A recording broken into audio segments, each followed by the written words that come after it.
My Hebrew brothers and sisters, 12 tribes of Israel scattered all over the earth. Welcome back. This is your Moray. Dr. Yeshua, and we just want to say how much we appreciate you. Thank you for your subscriptions and your likes and your comments. And we just want to thank Yahuwah, my brothers and sisters, for his love, for his mercies. You know, my brothers and sisters, as we start this next session, which we are dealing with Psalm 29 and is the voice of Yahuwah. I think we did sessions 1 and 2, part 1 and 2 rather. And we stopped in verse 7. You know, let me say this, my brothers and sisters, a lot of things are happening right around us, and sometimes it seems overwhelming, you know, when we think about all the different things that are going on. Well, you know, this past Shabbat, right around 3:30 in the afternoon, and if you are listening to the news, you're going to hear some bad news about what happened in Jacksonville, Florida. It happened very close to the campus that I taught some years ago, Edward Waters University. And Edward Waters University is considered a black college. It was started by the AME Church, the African Methodist Episcopal Church. And anyway, what happened is that this Gentile fellow, white guy, just around 21 years old, some students saw him on the campus, out in the parking lot area, someplace, like he was changing into a tactical vest and putting on a mask. And so they summoned the security, and the security came and challenged him, and so he ran off and ran just almost across the street, just up the road, not very far, right? There's a dollar store there, Dollar General store, something like that. And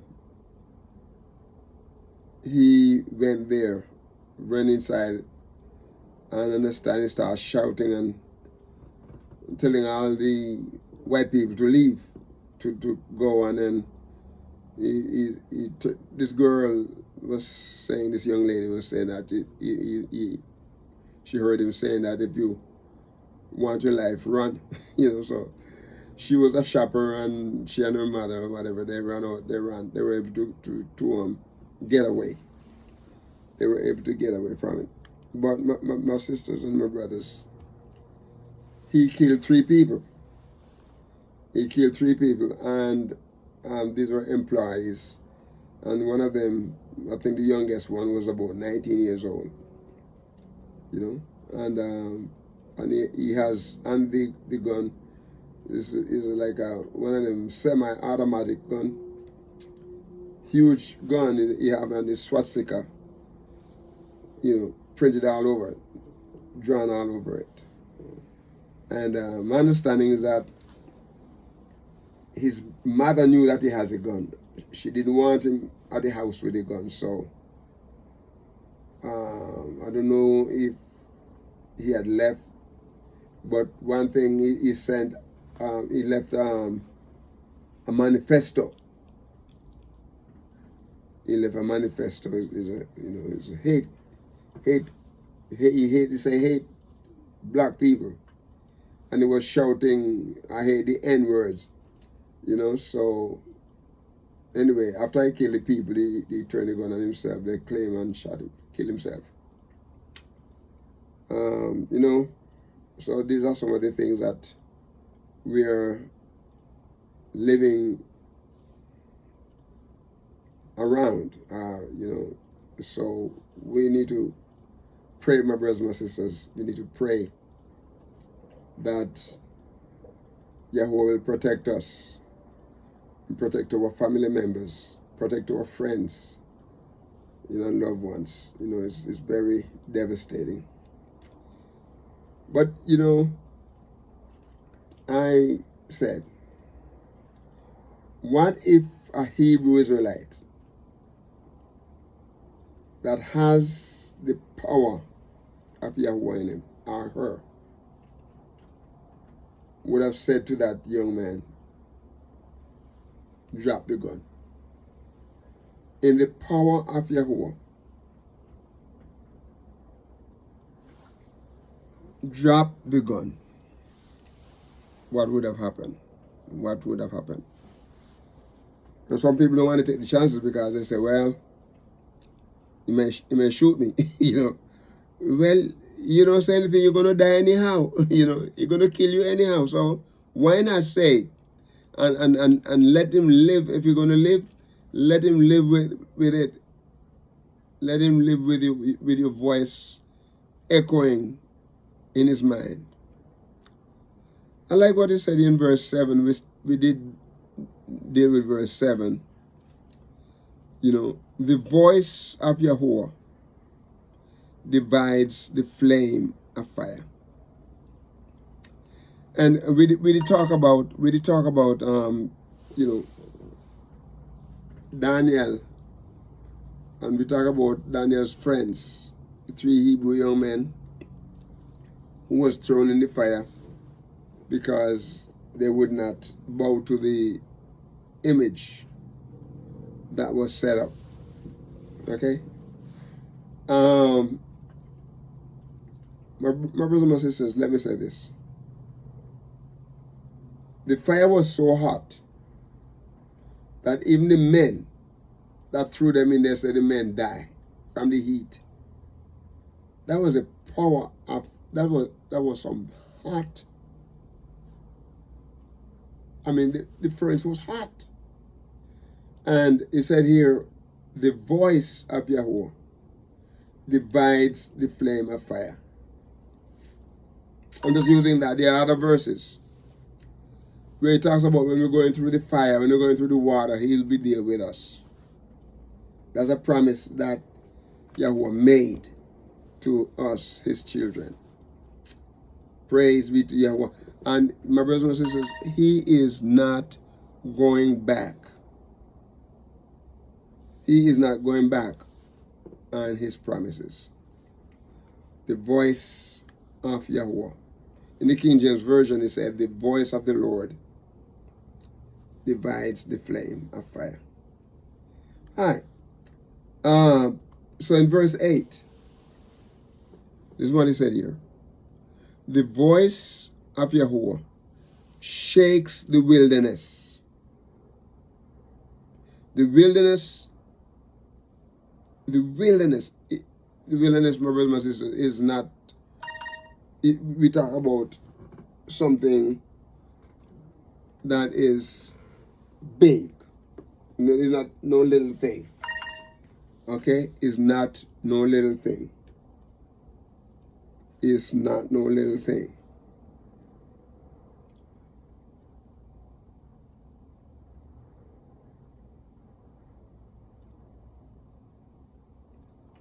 The voice of Yahuwah shakes the wilderness. I want us to look at the word shake there, because sometimes we see the word shake and we take it lightly. But the word here is a Hebrew word, cool. It's a Hebrew word, cool, and it means to bear. It bear. The voice of Yahuwah, bear. It is like a whirlwind. It's a dance. It's a rite. And it is bear, shul, and it is ket, vav, and lamed. And what the word is saying here is that it make to bring forth, it make to carve, to dance, to drive away, or it falls grievously with pain. It comes from a primitive root, you know, to twist or to whirl, like a twirling something, is in a circular or a spiral manner, and it is a to writhe, W-R-I-T-H-E, writhe with pain, you know, or fear.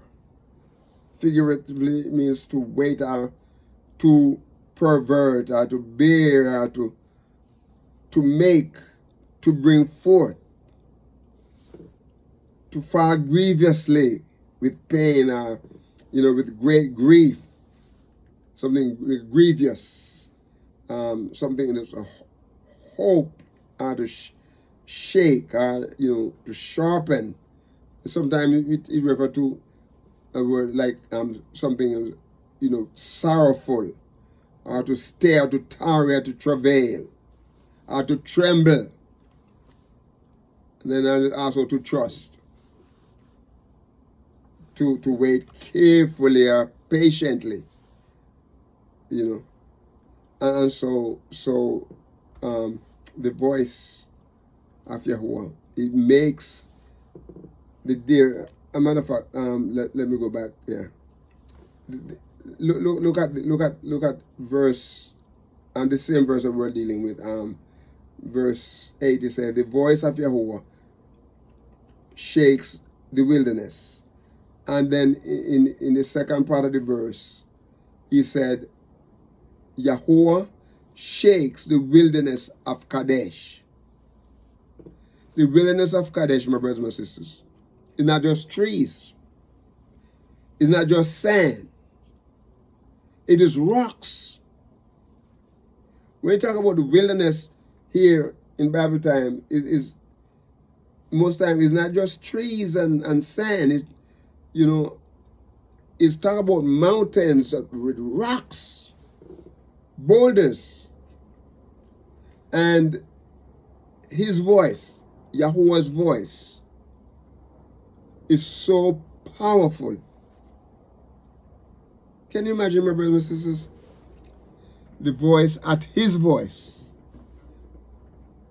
the world that we are living in, the earth that we are living on, the trees and all of the things that we are looking at, the mountains, the valleys, at his voice, my brothers and my sisters, at his voice, come into being. He said, "Let there be light." And he sent the light. Listen to this. And how powerful his voice was when he said, "Let there be light," and then the light came. The sun to rule the day, and the moon and the stars to rule the night. What a wonderful, marvelous Yahuwah that we serve. Our Elohim is great. No other gods, man-made gods, that's what they are, could do that. None. No wonder the Gentile people and the, you know, the heathen, no wonder when they look around and they try everything and it didn't work, they have to come to our Yahuwah. They have to come to our Elohim. Because they've proven that he is the only true and living Yahuwah. Praise his holy name. In verse 9, he said, "The voice of Yahuwah makes the deer, gives birth." What other thing you know? Whose other voice you know? Who could make a deer give birth? You know, people can change up the genes and all that thing. I remember some years ago they have a sheep, they call it what? Mali. Mali or probably Mali. Where they use something from the sheep to create another sheep look just like that sheep. People can do that. Yahuwah gave people the knowledge to take a fruit. You can take a sweet orange and turn it into a sour orange, a branch of it. They call it the ingraft. You can take an orange and put it on a grapefruit tree and a branch or something, and you can do vice versa. And an orange tree can give you a sour orange or a grapefruit. You can put a tangerine, and you know it could do different things. Man allow, Yahuwah allow man to manipulate. He give them the knowledge to do that.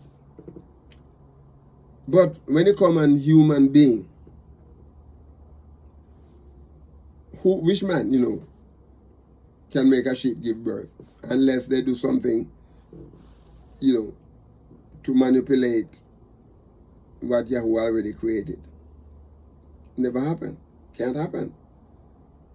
Only Yahuwah alone can do it. Okay? Of course, you have veterinarian doctors who, if a sheep is trying to have the baby, and they can go in and do things to help the sheep give birth to that baby, but they cannot create something to put the baby in the sheep.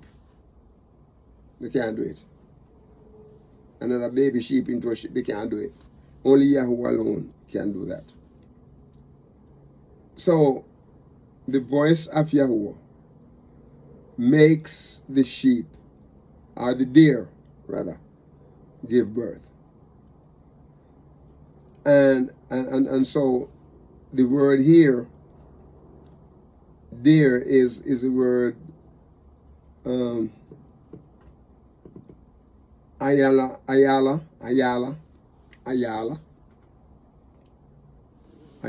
It means a hind or a doe.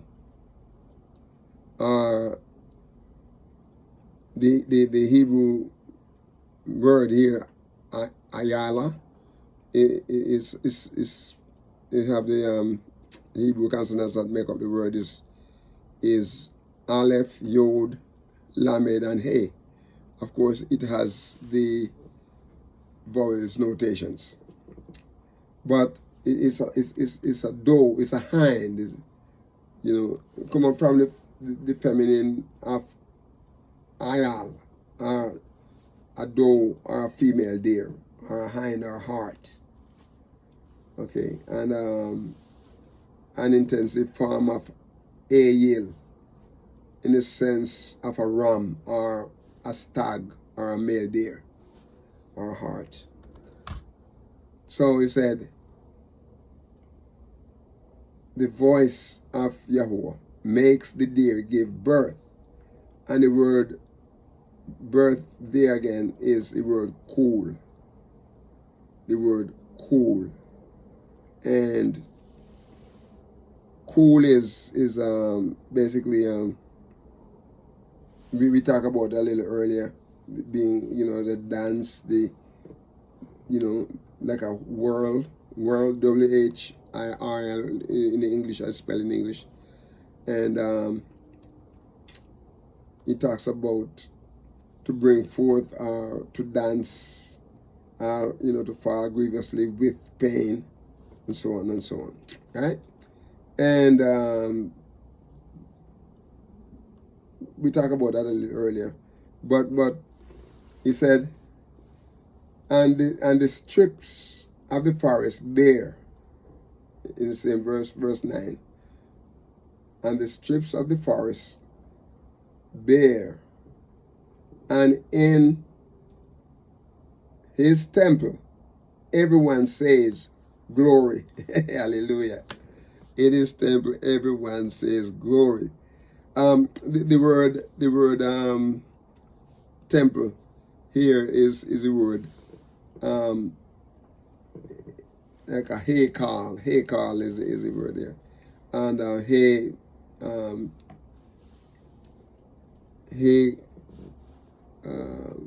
Yod, Kaf, and Lamed. And he's basically talking about a palace or a temple. A palace or a temple. And probably come from a word Yakal, in the sense of, of a capacity, a large building, like a large public building, and such as, like we said, the palace. Yahushua said, I go and prepare a place for you, and if I come again, I'll prepare, unto myself, that where I am yet, there may be also. He said, go to prepare a place. Don't let your heart be troubled, because they go to prepare a place. And he said, in his father's house are many mansions. He just talk about a huge space, palace. And he coming back to create, to change this earth, my brothers and sisters. What bigger than the earth? No building is as big as the earth. In the meantime, he dwells in us. He's scattered all over the earth. So because he lives in us, my brothers and sisters, everywhere we go, we have him and he's there. Praise his name. What a witness. What a witness. We're gonna stop here, my brothers and sisters. And we're gonna stop here and then we'll come back. Okay, so in the meantime, we're gonna ask you to be a blessing to someone. And don't forget to walk with the King, my brothers and sisters. Shalom.